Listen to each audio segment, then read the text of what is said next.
Okay, just going to take a short video tour of our Forest River Wildwood FSX Platinum. It is a 178 bunkhouse Platinum. So I'll show you that number on the other side. So just a list of upgrades. I did add some of those motion detector solar lights to the back. So they charge, of course, and they're motion activated. So I've got that one. We do boondog a lot. We do harvest hose, so it's always nice to have extra security lights. I did not have a backup camera, but what did I do back here? Oh, I added reinforcement struts to the bumper because I added this hitch because we do carry our Predator 3500. I did take delivery of that today, a 2500, which is about half the weight, and tested it today, and it does run the AC and microwave and all that stuff, so that's good. So some of the wineries and breweries we visited, but these brackets are fairly easy to install. They just give you a little extra peace of mind, and definitely put the non-rattle thing on because this thing's solid as a rock. Good ad. Oh, and I just bought one of those stabilizers with the ratchet that goes under there. I haven't tried it yet, but I've heard good things. Okay, brings us into this compartment. Typically, this rack, metal rack, sits here and had a griddle on it. Used the griddle every now and again, and I just hated reaching over it because all of this space in the back here is just wasted, and it's a pain in the ass getting stuff in and out. So I just turned it sideways, screwed it down. Can take this stuff out.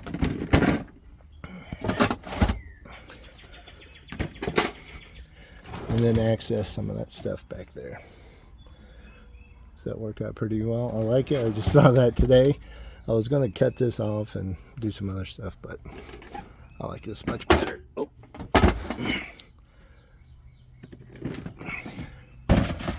Great camera work here. I also added this slide for a fridge freezer. We use this thing quite a bit. Again, we boondock. It's 12 volt. I did take out the USB chargers there and put in a single 12 volt plug, and then also the 120s there.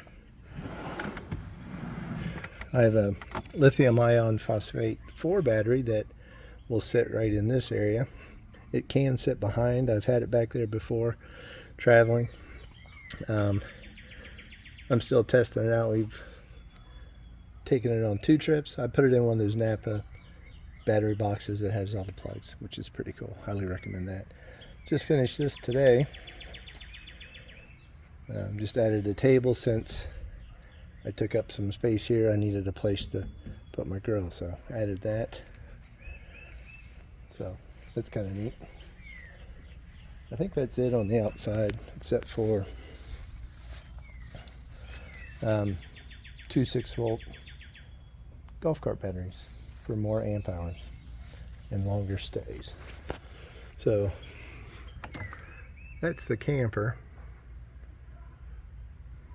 number. I can never remember it. This is a 21. So inside I made some changes. First big one was we took out the U-shaped dinette because it wasn't comfortable and we didn't use it that much. We usually sit outside, so we got new furniture for the couch, so I stuck this slightly used reclining love seat, and we love it. Makes things so much better. And then when I took out the U-shape, there were 2 doors with access underneath.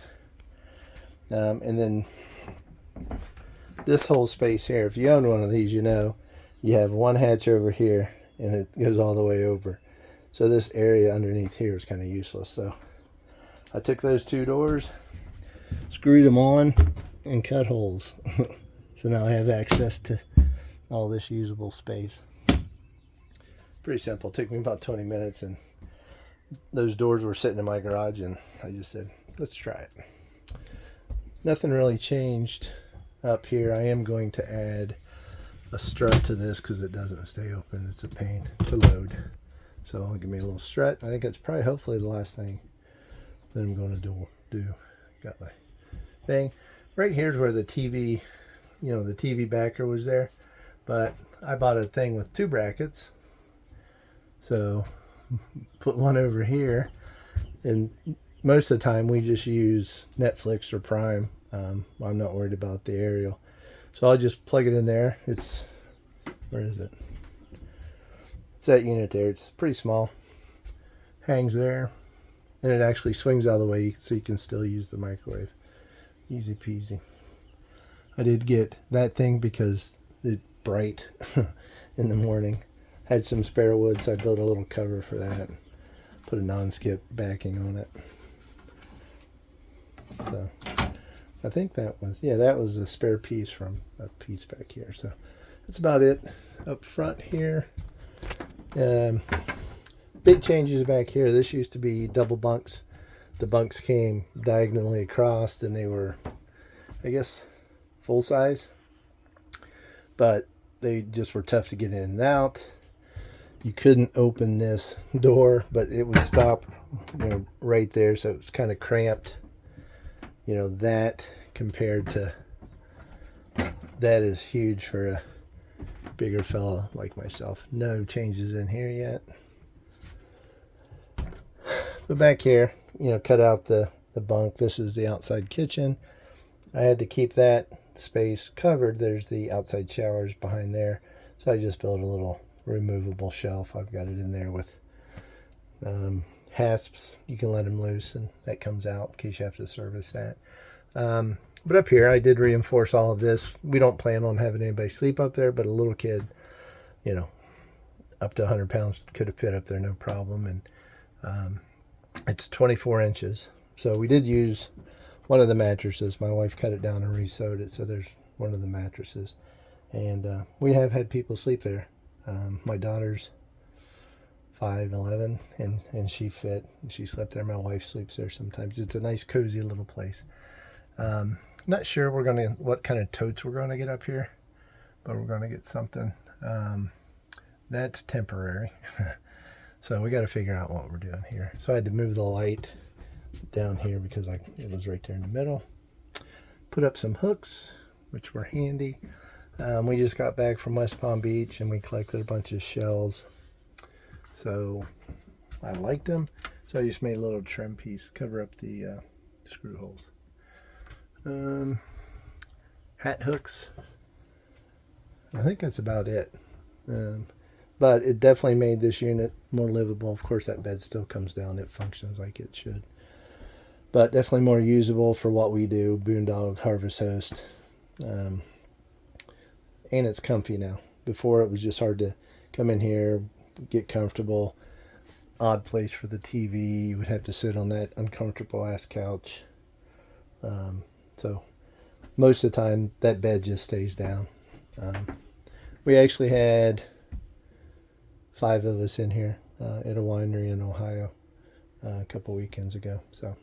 And we were comfortable. So I think that's it.